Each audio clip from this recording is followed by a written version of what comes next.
Oh, berarti sebelum jaksa penuntut umum menuntut harus ada ganti rugi dulu atau gimana, Bu? Iya, dimasukkan tuntutan untuk ganti rugi tersebut. Nanti baru disampaikan ketika tuntutan dibacakan. Baik, Bu. Terima kasih atas jawabannya, Bu. Ya. Izin bertanya, Bu. Silakan. Setelah di harap ini kan ditindakan pada penangkap tangan ini disebutkan pada pasal 111 setiap orang yang berhak untuk menangkap di itu, Bu, yang nanti tentang tertangkap tangan, setiap orang berhak untuk menangkapnya, tidak terkecuali siapapun berhak untuk menangkap orang sedang tertangkap tangan melakukan tindak pidana. Akan tetapi harus diperhatikan kata hak yang terdapat dalam ketentuan ini bukan kewajiban, melainkan hak. Berarti orang-orang yang hak atau merogokinya boleh mempergunakan haknya ini untuk menangkap.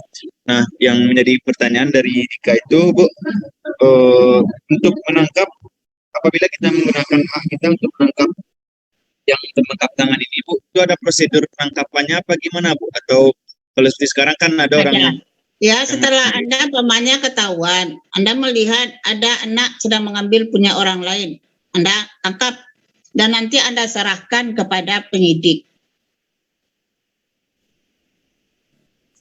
Jangan main hakim sendiri, jangan Anda tangani pula anak itu. Handwriting itu dihindari. Karena tidak ada hak Anda untuk memukul dia, main hakim sendiri. Setelah Anda tangkap, Anda serahkan kepada penyidik atau kepada pihak yang berwenang. Oke, Bu, baik, Bu. Terima kasih banyak sebelumnya, Bu. Ya. Ibu? Ya. Apakah berbeda dengan tangkap tangan dengan tertangkap basah, Bu? Tertangkap tangan dengan tertangkap basah, Bu? Sama-sama pengertian tertangkap basah. Kalau tertangkap basah itu biasanya cenderung digunakan kepada orang-orang yang sedang berbuat pelanggaran etika seksual. Umpamanya dia sedang berpacaran, melakukan mesum, zina, itu tertangkap basah namanya. Ya kan? Sebenarnya tertangkap basah, tertangkap tangan itu kan sepertinya kan tertangkap, ya betul-betul tertangkap ya. Tidak perlu ada laporan dan pengaduan di situ. Cuma hanya konsep peristilahan saja. Baik, Bu. Terima kasih, Bu.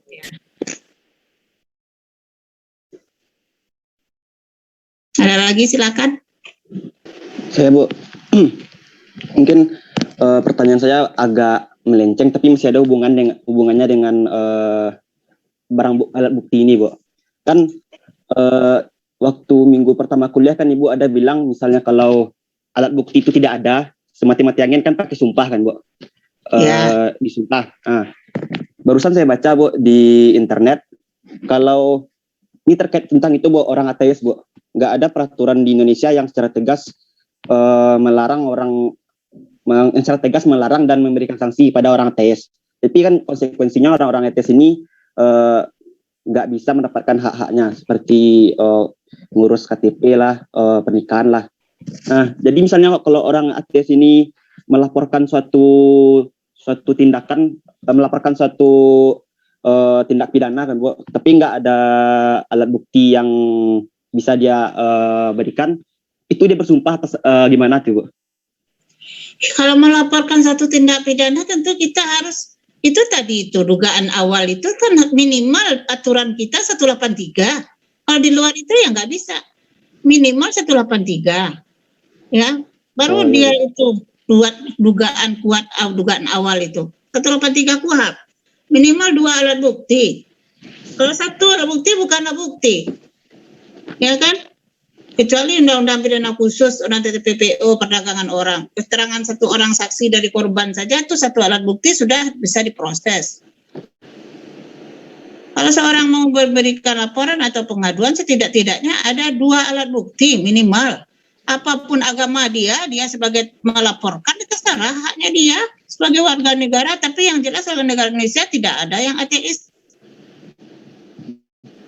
Oh gitu, Bu. Terus bagaimana dengan yang larinya ke sumpah itu Bu, yang seperti Bu jelaskan pada minggu pertama itu. Nah, lari yang ke sumpah itu apa? Seperti Anda lihat saja itu ada kasus Habib Rizik, sumpah muabalah, maka keyakinan.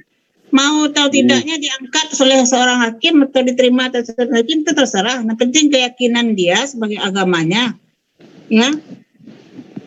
Dia memang tidak melakukan itu. Mau dia mengangkat sumpah. Nah, berarti sumpah ini tentu secara keyakinan agama itu dia yang akan menerima azabnya. Dan dia menyatakan bersedia dalam sumpah itu, andaikan memang betul saya sebagai pelakunya, ya Allah yang akan menghukum saya. Sesuai keyakinan dia.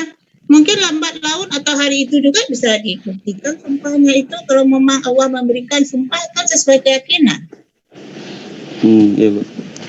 Dia sendiri yang bersedia menerima, dia yang mengangkat. Baik Bu, saya paham Bu. Mungkin Iya. tadi saya salah pemahaman tentang sumpah tadi Bu.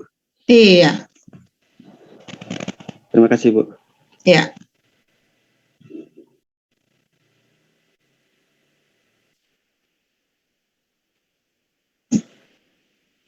Ada lagi?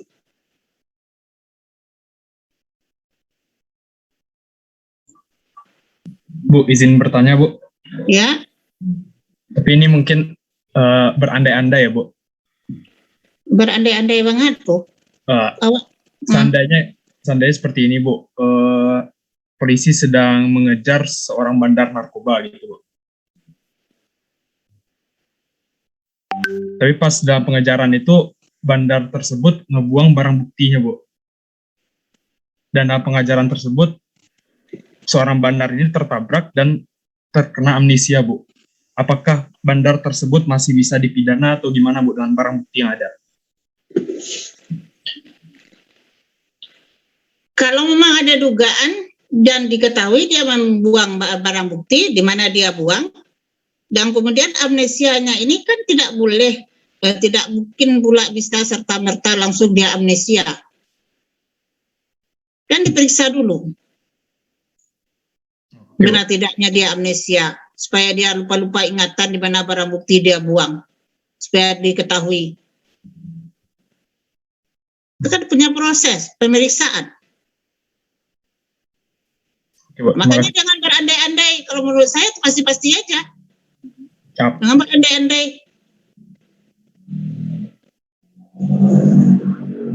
Ya, kalau berandai-andai jawaban saya berandai-andai pula.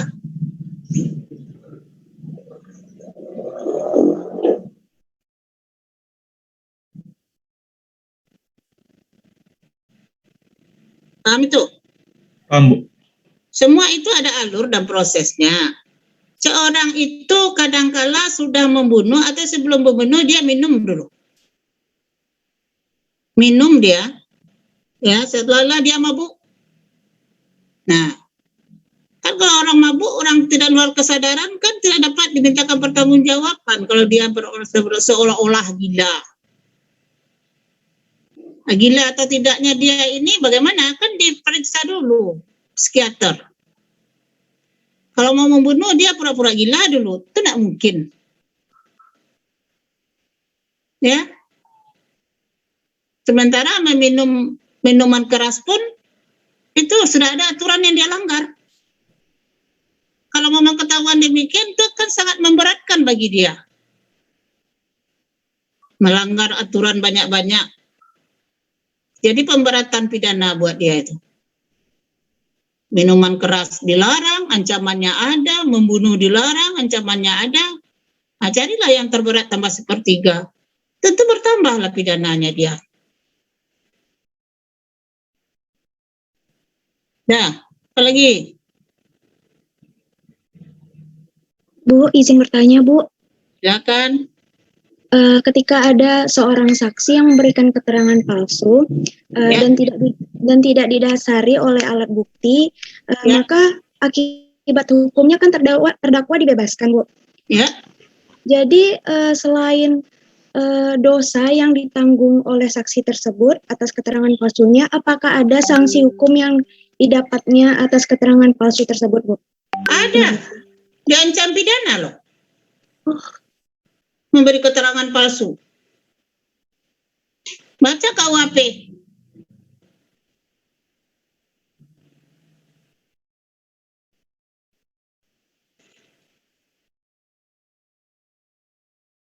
Baik, terima kasih, Bu. Iya.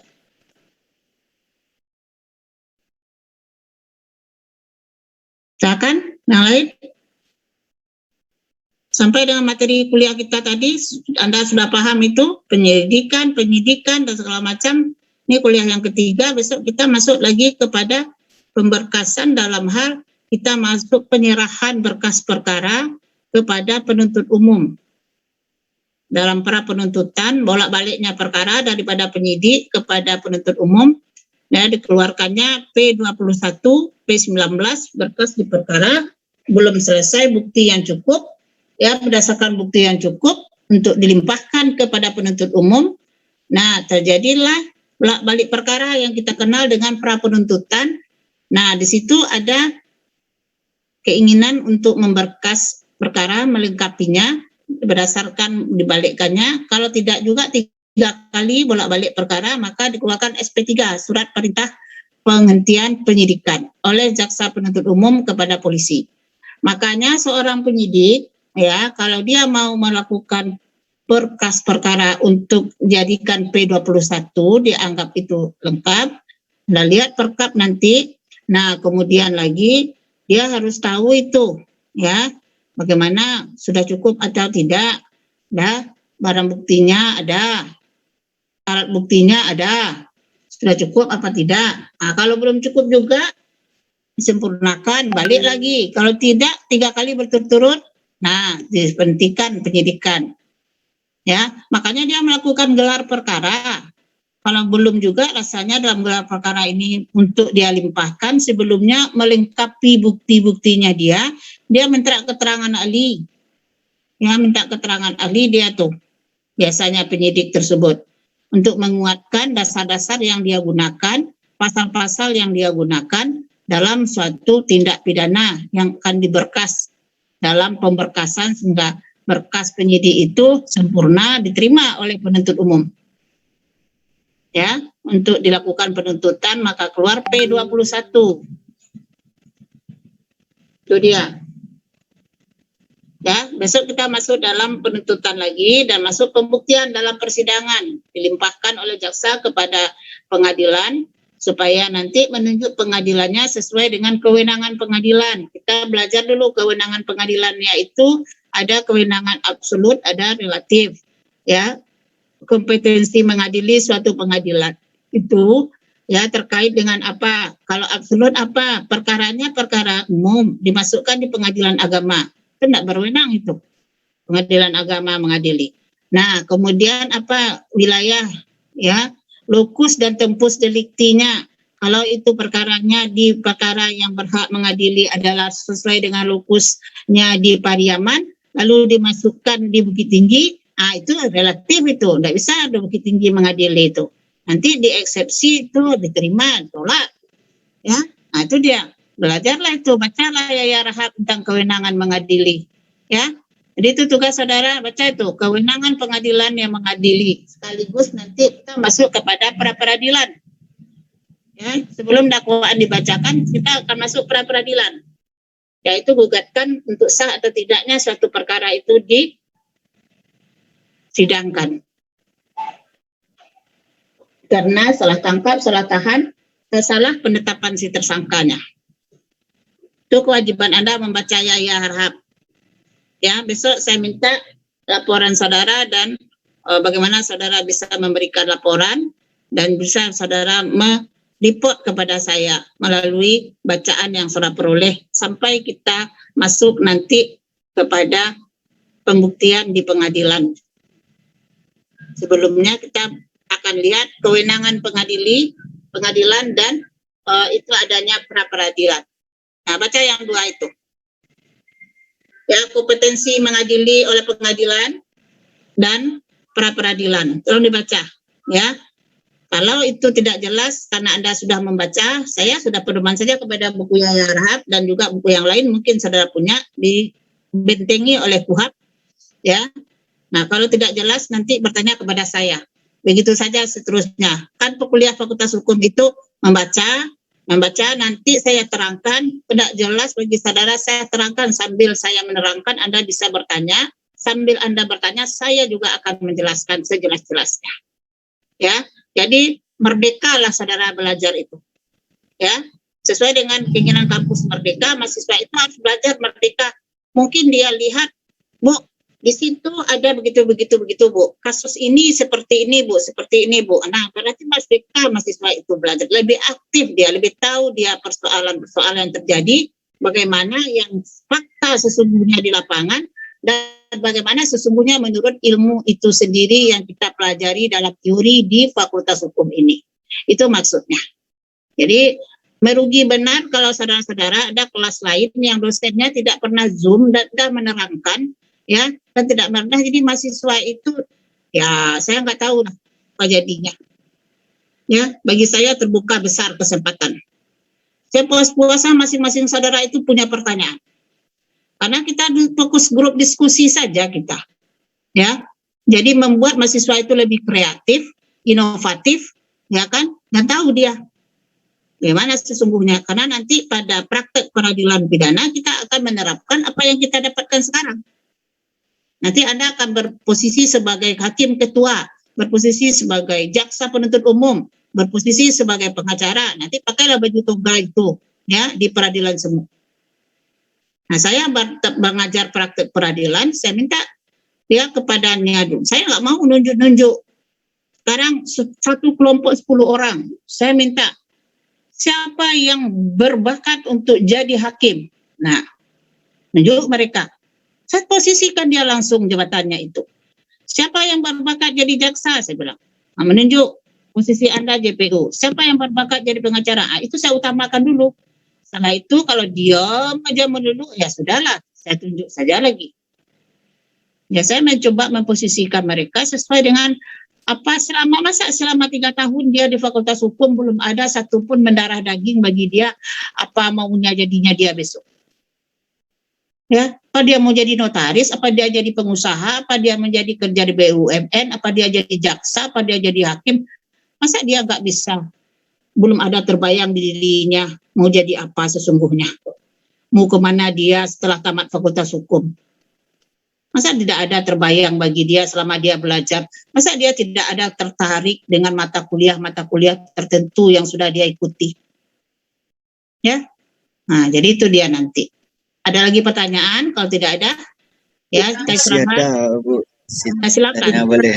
Oh, boleh. Jadi kita masih, apakah ada dalam penyelesaian kasus perkara ini penghapusan perkara? Soalnya seperti yang sering kita dengar kasus seperti Munir itu kan sekarang masih belum ada di kejelasan. Apakah itu sudah dihapuskan perkaranya atau gimana? Penghapusan perkara pada prinsipnya cuman hanya ada yakni kalau tadi SP3 penghentian penyidikan, malah kita diatur dalam kuhap penghentian penyidikan penuntutan tanpa alasan yang sah itu dapat dimintakan pra peradilan. Hanya boleh kita melihat itu adalah SP3 tadi. Kalau tidak cukup alat bukti, iya. Surat perintah penghentian penyidikan dikeluarkan. Tapi kalau dihentikan tanpa alasan yang sah, itu dapat dimintakan pra peradilan. Hanya selama ini kita hanya boleh penghentian penuntutan. Tadi kan penyidikan tuh tanpa alasan yang sah. Penuntutan itu ada yang kita namakan dengan deponir. Menghentikan demi kepentingan negara. Kepentingan negara lebih diutamakan daripada kepentingan pribadi. Ya, itu namanya dideponir perkara itu. Artinya apa? Hancur suatu negara kalau ini diusut. Nah, makanya dideponir.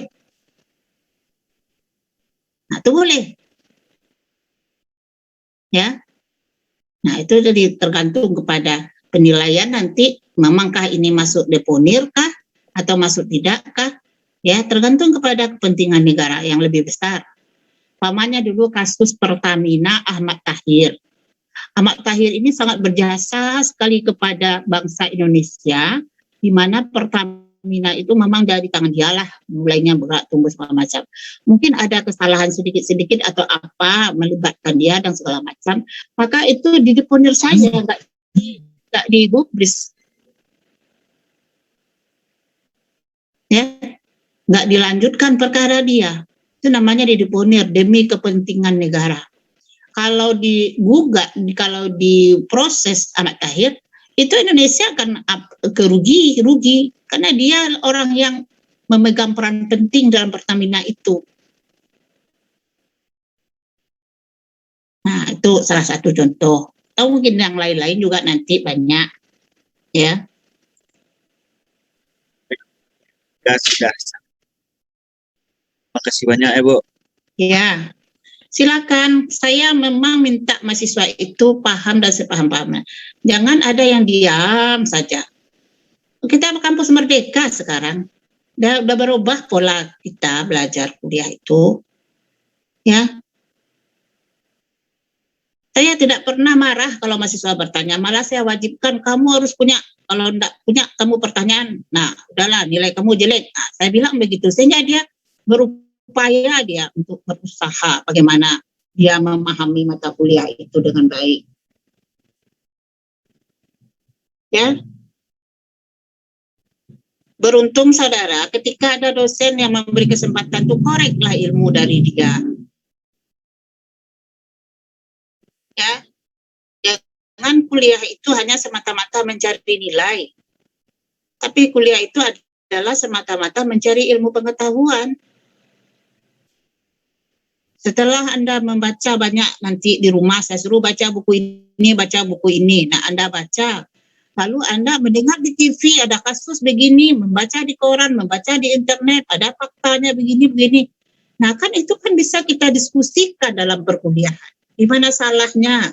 Bagaimana alurnya yang benar? Sesuai dengan due process model, beracara dengan benar.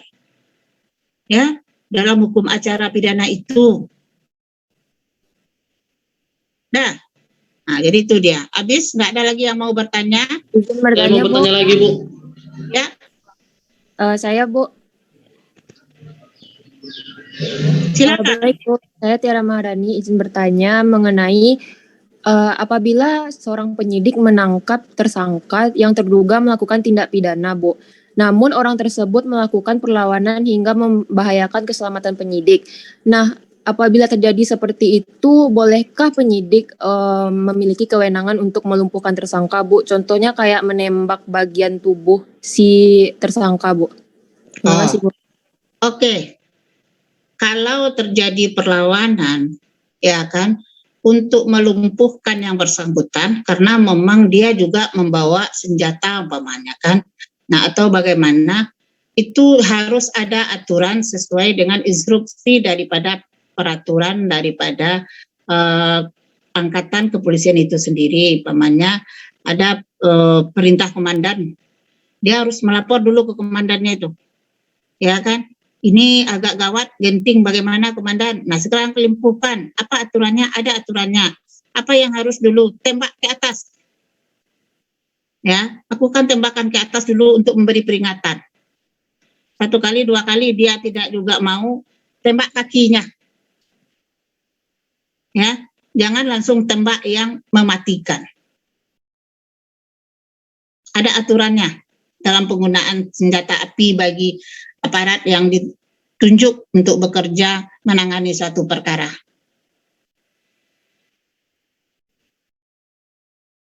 Oke? Baik, Bu. Terima kasih, Bu. Ya.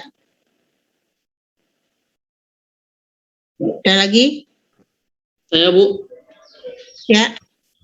Jadi, Bu, yang ingin saya tanyakan ini, Bu, di pasal 67 kan, Bu, di KUHP itu kan. Nah, yang ingin saya tanyakan, Bu, itu kan ada mengandung tentang hak seorang tersangka gitu kan, dan atau terdakwa gitu kan.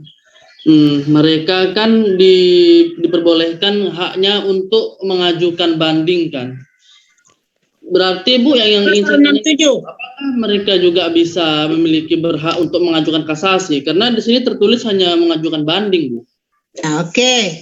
Ini terkait dengan upaya hukum. Upaya hukum itu ada biasa dan luar biasa. Untuk biasa itu banding dan kasasi. Luar biasa, PK, dan kasasi demi kepentingan hukum. Pada putusan-putusan yang itu ada bebas, maka tidak boleh banding, hanya boleh kasasi. Anda baca kembali itu aturan-aturan yang ada. Saya baca 67. Terdakwa atau penuntut umum berhak untuk minta banding terhadap putusan pengadilan tingkat pertama, kecuali terhadap putusan bebas. Benar kan? Nah, apa yang saya katakan. Atau lepas dari segala tuntutan hukum yang menyangkut salah kurang tepatnya penerapan hukum dan putusan pengadilan dalam acara cepat. Nah, itu kan penerapan hukum dan putusan pengadilan dalam acara cepat. Nah, ini lihat dulu pengadilannya, perkaranya perkara biasa kah, perkara cepat kah, atau perkara ringan. Nah, ini kita ada tiga jenis perkara nanti dalam persidangan, ya. Nah, kalau putusannya bebas, kasasi langsung, nggak boleh banding, ya, atau lepas dari segala tuntutan. Memang aturan menyatakan demikian, ya. Itu dia nanti. Oke. Berarti Bu, kalau misalnya dalam kondisinya dia itu sudah bebas bisa mengajukan ke kasasi gitu ya Bu, atau bagaimana Bu? Iya, kalau ada bebas dia pihak yang tidak merasa puas kan JPU dengan terdakwa di sini berhadapan. Kalau dia bebas tentu JPU yang mengajukan kasasi lagi. Karena dia menuntut loh. Kalau JPU kan maunya orang itu bersalah. Jadi ternyata putusan hakim bebas. Nah, JPU yang kasasi. Harusnya kan banding kalau untuk tingkat pertama. Tapi karena dia bebas, dia kasasi lah.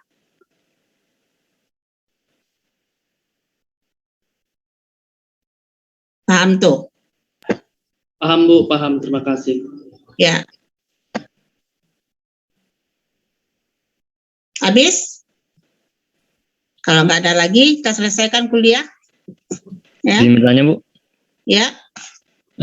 semisal kan ada orang yang terkena tertangkap tangan. Tolong sebentar Ketua, sudah diambil fotonya dan screenshot, kirim ke WA. Siap, sudah Bu. Ya. Terus lanjutkan. Ya, kalau ada yang orang tertangkap tangan. Nah, tadi kan Ibu bilang kalau orang tuh mau ingin menangkap tangan tidak ada boleh pemukulan dan sejenisnya kan Bu?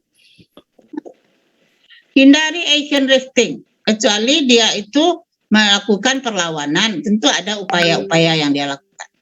Nah, tapi kalau misalkan sudah terjadi kayak main hakim sendiri pemukulan, apakah orang yang tertangkap tangan itu masih bisa melaporkan balik atau mengadukan balik? Bisa, makanya dia nanti kan melakukan eksepsi dan pledoi dalam upaya-upaya pemeriksaan. Baik Bu, terima kasih Bu. Ya.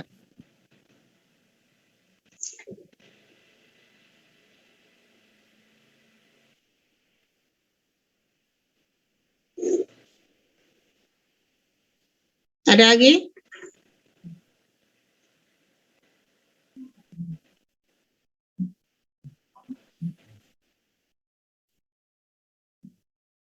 Nah, silakan. Kalau dengan Ibu, memang belajarnya begitu. Anda belajar dulu, baca dulu ya. Kalau enggak kan berarti mentok.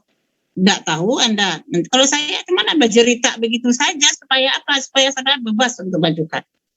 Karena semuanya sudah ada itu di dalam aturan. Ya, dalam buku itu Anda baca. Hanya saya buat report. Anda baca, Anda report kepada saya, ada yang enggak ngerti, tanya.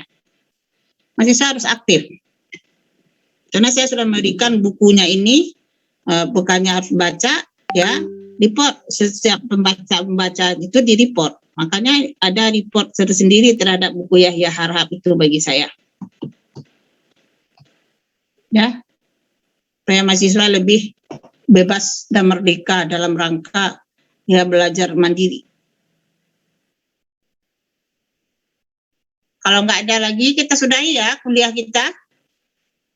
Kalau masih ada silakan, kalau enggak saya tutup dengan membacakan alhamdulillah, selamat belajar ya, semoga selalu dalam menjaga kesehatan ya.